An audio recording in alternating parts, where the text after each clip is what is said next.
हरिः ओं श्रीमद् वाल्मीकि रामायणे युद्धकाण्डे एकसप्तितमः सर्गः।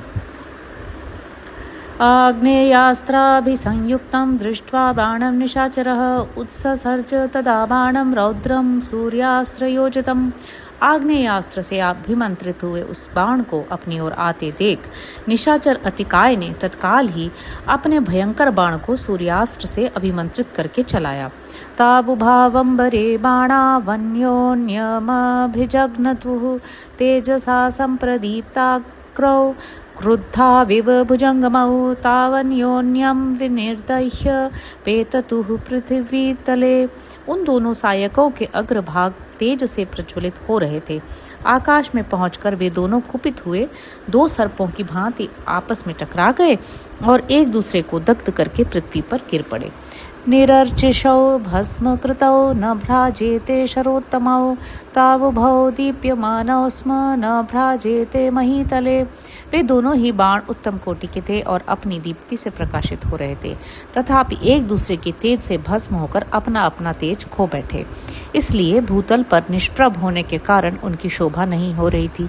ततोतिकायः संक्रुद्धस्त्वाष्ट्रमैषीकमुत्सृजत् ततश्चिच्छेद सौमित्रीरस्त्रमैत्रेण वीर्यवान्।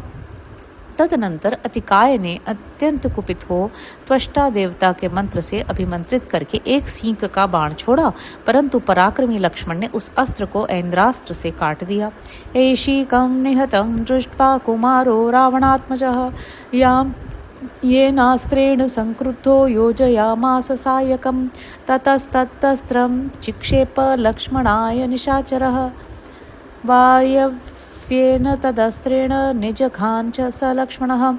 सींग के बाण को नष्ट हुआ देख रावण पुत्र कुमार अतिकाय के क्रोध की सीमा न रही।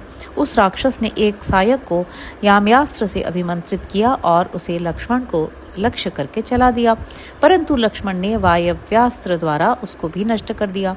अथैनं शरधाराभिर्धाराभिरिव तो यदः अभ्यवर्षत संक्रुद्धो लक्ष्मणो रावणात्मजम्। तत्पश्चात जैसे मेघ जल की धारा बरसाते हैं, उसी प्रकार अत्यंत कुपित हुए लक्ष्मण ने रावण कुमार अतिकाय पर बाण धारा की वर्षा आरंभ कर दी। तेतिकायं समासाद्य कवचे वज्रभूषिते भग्नाग्रशल्याः सहसा पेतुर्बाणा महीतले। अतिकाय ने एक दिव्य कवच बांध रखा था जिसमें हीरे जड़े हुए थे। लक्ष्मण के बाण अतिकाय तक पहुंचकर उसके कवच से टकराते और नोक टूट जाने के कारण सहसा पृथ्वी पर गिर पड़ते थे। तान् मोघान् अभिसंप्रेक्ष्य लक्ष्मण परवीरः अभ्यवर्षत बाणानां सहस्रेण महायशाः। उन बाणों को असफल हुआ देख शत्रु वीरों का संहार करने वाले महायशस्वी लक्ष्मण ने पुनः सहस्त्रों बाणों की वर्षा की। सवृष्यमाणो बाणौघैरतिकायो महाबलः अवध्य कवचः संख्ये राक्षसो नैव विव्यथे। महाबली अतिकाय का कवच अभेद्य था, इसलिए युद्ध स्थल में बाण समूहों की वर्षा होने पर भी वह राक्षस व्यथित नहीं होता था। शरं चाशि वीक्षाकारं लक्ष्मणाय व्यपसासृजत् सतेन विद्धं सौमित्रीर्मर्मदेशे शरेणः। उसने लक्ष्मण पर विषधर सर्प के समान भयंकर बाण चलाया। उस बाण से सुमित्रा कुमार के मर्मस्थल में चोट पहुंची। मुहूर्त मात्रं निस्संज्ञो ह्यभवच्छत्रुपतापनः ततः संज्ञामुपालभ्य चतुर्भिः सायकोत्तमैः निजघान् हयान् संख्ये सारथिं च महाबलः ध्वजस्योन्मथनं कृत्वा शरवर्षैररिन्दमः। अतः शत्रुओं को संताप देने वाले लक्ष्मण 2 घड़ी तक अचेत अवस्था में पड़े रहे। फिर होश में आने पर उन महाबली शत्रु दमन वीर ने बाणों की वर्षा से शत्रु के रथ की ध्वजा को नष्ट कर दिया और 4 उत्तम सायकों से रणभूमि में उसके घोड़ों तथा सारथी को भी यमलोक पहुंचा दिया। असंभ्रांतः स सौमित्रीस्तान् शरान्भिलक्षितान् मुमोच लक्ष्मणो बाणान् वधार्थं तस्य रक्षसः न शशाक रुजं कर्तुं युधि तस्य नरोत्तमः। तत्पश्चात संभ्रमरहित नरश्रेष्ठ सुमित्रा कुमार लक्ष्मण ने उस राक्षस के वध के लिए जांचे बूझे हुए बहुत से अमोघ बाण छोड़े, तथापि वे समरांगण में उस निशाचर के शरीर को वेध न सके।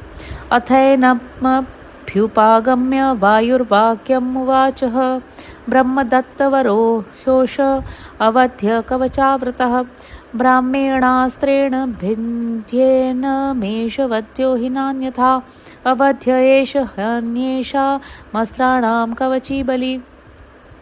तदनंतर वायु देवता ने उनके पास आकर कहा, सुमित्रा नंदन, इस राक्षस को ब्रह्मा जी से वरदान प्राप्त हुआ है।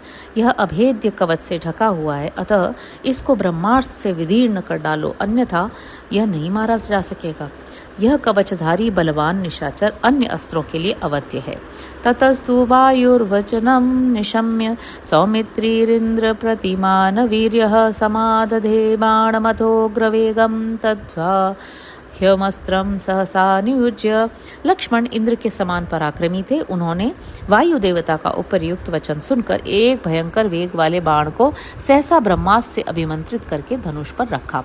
तस्मिन् वरास्त्रे तु न युज्यमाने सौमित्रिणा बाणावरेशिताग्रे दिशश्च चंद्रार्क महाग्रहाश्च नभश्च तत्रासररास चोर्वी।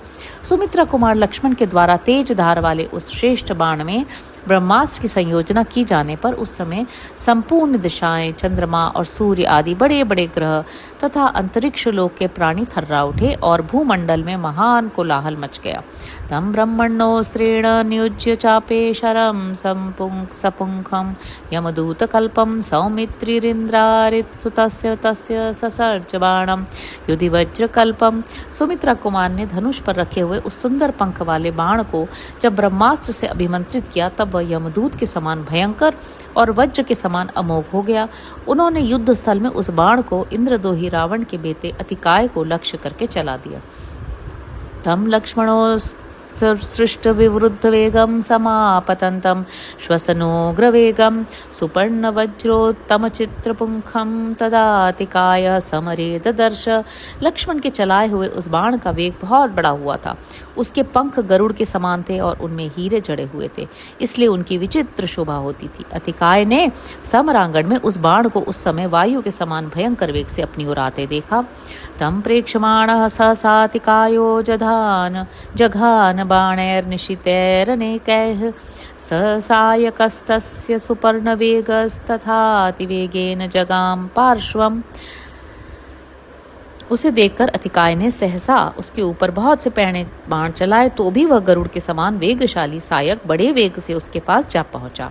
तमागतम प्रेक्ष्य तदातिकायो बाणम प्रदीप्तांतक कालकल्पम जघान शक्य श्रीकदा कुठैरेः शूलैः शरैश्चाप्य विपन्न चेष्टः।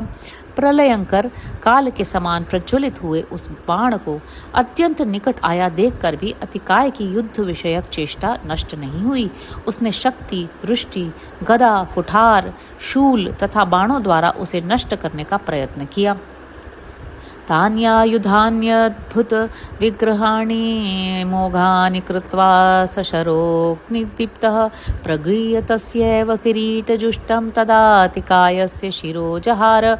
परंतु अग्नि के समान प्रज्वलित हुए उस बाण ने उन अद्भुत अस्त्रों को व्यर्थ करके अतिकाय के मुकुट मंडित मस्तक को धड़ से अलग कर दिया। तच्छिरः स्म शिरस्त्राणं लक्ष्मणेषु प्रमर्दितं पपात सहसा भूमौ शृंगम हिमवतो यथा। लक्ष्मण के बाण से कटा हुआ राक्षस का वह शिरस्त्राण सहित मस्तक हिमालय के शिखर की भांति सहसा पृथ्वी पर जा पड़ा। तम भूमौ पतितं दृष्ट्वा विक्षिप्तांबरभूषणं बभूवुर्व्यथिता सर्वे हतशेषा निशाचराः। उसके वस्त्र और आभूषण सब और बिखर गए। उसे धरती पर पड़ा देख मरने से बचे हुए समस्त निशाचर व्यथित हो उठे। ते विषण्मुखादीनाः प्रहार जनित श्रमाः विनेदुरुच्चैर्बहवः सहसा विस्वरैः स्वरैः। उनके मुख पर विषाद छा गया। उन पर जो मार पड़ी थी उससे थक जाने के कारण वे और भी दुखी हो गए थे। अतः वे बहुसंख्यक राक्षस सहसा विकृत स्वर में जोर जोर से रोने चिल्लाने लगे। ततस्तत्परितं याता निरपेक्षा निशाचराः पुरीमभिमुखा भीता द्रवंतो नायके हते। सेना नायक के मारे जाने पर निशाचरों का युद्ध विषयक उत्साह नष्ट हो गया। अतः वे भयभीत हो तुरंत ही लंकापुरी की ओर भाग चले। प्रहर्ष युक्ता बहवस्तु वानराः प्रफुल्ल पद्म प्रतिमाननास्तथा अपूजयं लक्ष्मणमिष्टभागिनं हते रिपौ भीम बले दुरासदे। उधर उस भयंकर बलशाली दुर्जय शत्रु के मारे जाने पर बहुसंख्यक वानर हर्ष और उल्लास से भर गए। उनके मुख प्रफुल्ल कमलों के समान खिल उठे और वे अभीष्ट विजय के भागी वीरवर लक्ष्मण की भूरी भूरी प्रशंसा करने लगे। अति बलमतिकायं भ्रकल्पं युधि नित्पात्य स लक्ष्मण प्रहृष्ट त्वरितमथ तदा स राम पार्श्वं कपिनिव हैश्च सुपूजितो जगाम। युद्ध स्थल में अत्यंत बलशाली और मेघ के समान विशाल अतिकाय को धराशायी करके लक्ष्मण बड़े प्रसन्न हुए। वे उस समय वानर समूहों से सम्मानित हो तुरंत ही श्री रामचंद्र जी के पास गए।